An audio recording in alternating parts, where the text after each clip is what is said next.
નમસ્કાર. ભારતીય સેનામાં જોડાવું, દેશની સેવા કરવી, આ સપનું જોનારા દરેક યુવાન માટે અગ્નિવીર યોજના એક બહુ મોટી તક છે. પણ સવાલ એ છે કે આ તકને હકીકતમાં કેવી રીતે બદલવી? તો ચાલો આજના આ વિશ્લેષણમાં આપણે ભરતી પ્રક્રિયાના દરેક પાસાને એકદમ સરળ ભાષામાં સમજીશું, જેથી આગળનો રસ્તો બિલકુલ સ્પષ્ટ થઈ જાય. ચાલો શરૂ કરીએ. આજે આપણે આ 5 મુખ્ય મુદ્દાઓ પર વાત કરીશું.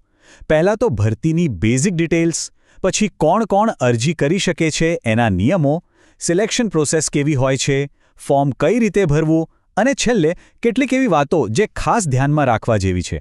આ બધું જાણ્યા પછી મનમાં કોઈ શંકા નહીં રહે. તો સૌથી પહેલા વિભાગ 1, ભરતીની મુખ્ય વિગતો. કોઈ પણ તૈયારી શરૂ કરતા પહેલા આ તક બરાબર છે શું એ સમજવું ખૂબ જરૂરી છે. આ ભરતી કોના માટે છે, કઈ પોસ્ટ માટે છે? ચાલો ફટાફટ એની મૂળભૂત વિગતો જાણી લઈએ. સારું, તો સૌથી પહેલી અને મહત્વની વાત, આ ભરતી ઇન્ડિયન આર્મી દ્વારા 2027ની બેચ માટે છે. અને હા, ખાસ યાદ રાખજો, આ ફક્ત અને ફક્ત અપરિણિત પુરુષ ઉમેદવારો માટે જ છે. પોસ્ટની વાત કરીએ તો જનરલ ડ્યુટી એટલે કે જીડી, ટેકનિકલ, ક્લાર્ક અને ટ્રેડ્સમેન જેવી અલગ અલગ પોસ્ટ છે. મતલબ કે જુદી જુદી લાયકાત ધરાવતા યુવાનો માટે તક છે. અને અરજી ફી એ પણ માત્ર ₹250 છે. કોઈ પણ કામમાં ટાઈમિંગ બહુ જ મહત્વનું છે. અને અહીં તો ખાસ ધ્યાનથી જુઓ, ઓનલાઈન રજિસ્ટ્રેશન 13 ફેબ્રુઆરીએ શરૂ થઈ ચૂક્યું છે અને છેલ્લી તારીખ છે 1 એપ્રિલ. એટલે કે હવે બહુ સમય નથી. અને એના પછી તરત જ જૂન મહિનામાં ઓનલાઈન પરીક્ષા એટલે કે CEE આવી જ જશે. કહેવાનો મતલબ એ છે કે ફોર્મ ભરવાની સાથે જ તૈયારીમાં લાગી જવું પડશે. હવે આવે છે વિભાગ 2, યોગ્યતાના માપદંડ. આ તક આપણા માટે છે કે નહીં એ જાણવાનો આ સૌથી સચોટ રસ્તો છે. ચાલો જોઈએ કે આર્મીમાં જોડાવા માટે જરૂરી ઉંમર, ભણતર અને શારીરિક ક્ષમતાના માપદંડમાં આપણે ફિટ બેસીએ છીએ કે નહીં. અહીં આપણી માર્કશીટ બહુ મોટો રોલ પ્લે કરે છે. જેમ કે જનરલ ડ્યુટી માટે ધોરણ 10માં સારા માર્ક્સ જોઈએ. પણ જો ટેકનિકલ ફિલ્ડમાં જવું હોય તો 12 સાયન્સ જરૂરી છે. ક્લાર્ક માટે તો કોઈ પણ સ્ટ્રીમ ચાલે, પણ ટકાવારી ઊંચી જોઈએ, 60%. અને ટ્રેડ્સમેન માટે ધોરણ 8 અને 10 પાસ માટે પણ તક છે. એટલે પોતાની લાયકાત કઈ પોસ્ટ સાથે મેચ થાય છે એ બરાબર ચેક કરી લેવું. આર્મીમાં ઉંમરનો નિયમ એકદમ પાક્કો હોય છે.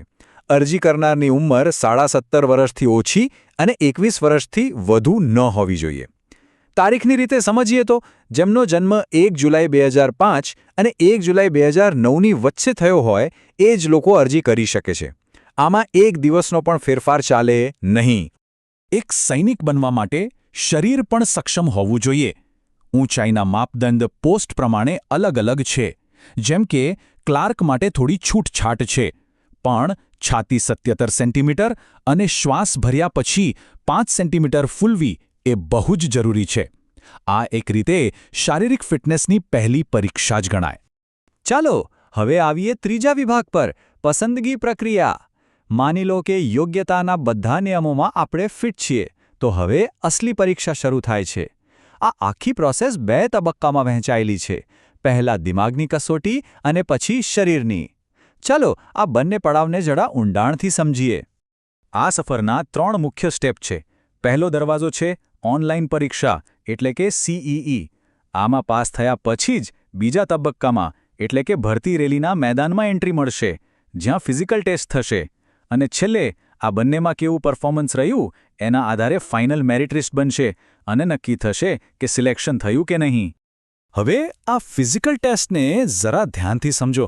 આ ખાલી પાસ ફેલનો ખેલ નથી. ખાસ કરીને દોડ અને પુલઅપ્સ.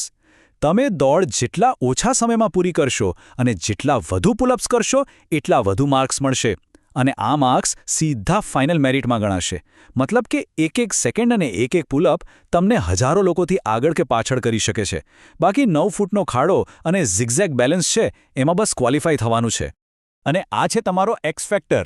જો NCCનું સર્ટિફિકેટ હોય, ITI કે ડિપ્લોમા જેવી કોઈ ટેકનિકલ લાયકાત હોય અથવા તો સ્પોર્ટ્સમાં કોઈ સિદ્ધિ મેળવી હોય તો સીધા બોનસ માર્ક્સ મળી શકે છે. અને ઘણીવાર આ વધારાના માર્ક્સ જ ફાઇનલ મેરિટમાં ગેમ ચેન્જર સાબિત થાય છે. વિભાગ 4, અરજી કેવી રીતે કરવી. સારું, બધી માહિતી તો મળી ગઈ. હવે એને અમલમાં મૂકવાનો સમય છે. ફોર્મ ભરવામાં એક નાની ભૂલ પણ આખી મહેનત પર પાણી ફેરવી શકે છે. એટલે ચાલો સ્ટેપ બાય સ્ટેપ જોઈએ કે અરજી કરવાની સાચી અને સરળ રીત કઈ છે. અરજી કરવાની પ્રોસેસ એકદમ સિમ્પલ છે. બસ આ 5 સ્ટેપ ફોલો કરવાના છે. સૌથી પહેલાં ઓફિશિયલ વેબસાઇટ joinindianarmy.nic.in પર જાઓ.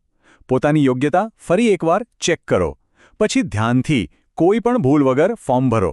ઓનલાઈન ફી ચૂકવો અને છેલ્લે ફોર્મ સબમિટ કરીને એની પ્રિન્ટઆઉટ લેવાનું ભૂલતા નહીં. આ પ્રિન્ટઆઉટ આગળ બહુ કામ લાગશે. આ આખી પ્રક્રિયા માટેની અરજી અને પરીક્ષા ફી ₹250 નક્કી કરવામાં આવી છે.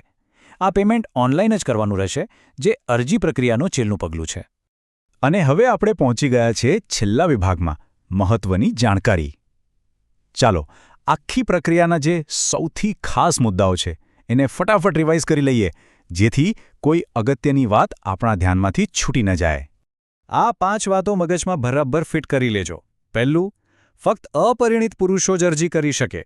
બીજું, ઓનલાઈન પરીક્ષામાં નેગેટિવ માર્કિંગ છે, એટલે ખોટા જવાબ ભારે પડી શકે. ત્રીજું, ક્લાર્ક બનવું હોય તો ટાઈપિંગ ટેસ્ટ પાસ કરવી જ પડશે. ચોથું, જીડી અને ટ્રેડ્સમેન માટે ફિઝિકલ ટેસ્ટના માર્ક્સ બહુ જ મહત્વના છે. અને પાંચમું, રેલીના સમયે બધા જ ઓરિજિનલ ડોક્યુમેન્ટ્સ હાથવગા રાખવા પડશે. તો આ છે અગ્નિવીર બનવા માટેની આખી બ્લુપ્રિન્ટ. રસ્તો એકદમ સાફ છે, બધી માહિતી હવે આપણી સામે છે. હવે છેલ્લો અને સૌથી મોટો સવાલ એ જ છે કે શું દેશની સેવા માટે તન અને મનથી ખરેખર તૈયાર છીએ? આનો જવાબ કોઈ બીજું નહીં, આપણી તૈયારી જ આપશે. જય હિન્દ.